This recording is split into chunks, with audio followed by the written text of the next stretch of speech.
хамгийн гол нь зүхтаадаг чинь маш буруу шүү.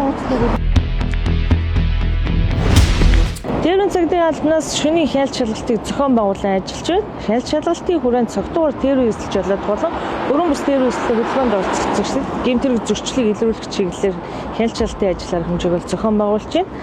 За мөн нийслэл хотод 2 дугаар тээврийн эсэл буюу сураа, мотоцикл, мопед зэрэг тээврийн эсэл хөдөлгөөнд оролцох хоригдсан байгаа. Тэр захирамжийн хэрэгжилтийг хангуулах чиглэлээр ажиллаж байна. За онцлог нь 2 дугаар тээврийн хэрэгслийг насан туршийн жолоодох зөрчил нэлээд бүртгэгдэж байгаа. Энэ тохиолдолд эцэг асран хамгаалагч харгалзан дэмжигч нарт бол хуулийн дагуу хариуцлага тооцож байгаа.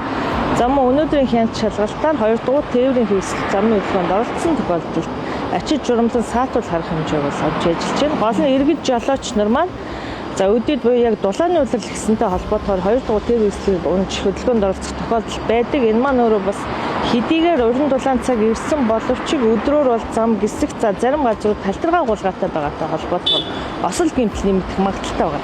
Ийм учраас та бүх замын хөдөлгөөнд оролцохдоо аюулгүй байдлыг ханган замын хөдөлгөөний дүрмийг мөрдөхийг хүсэж байна.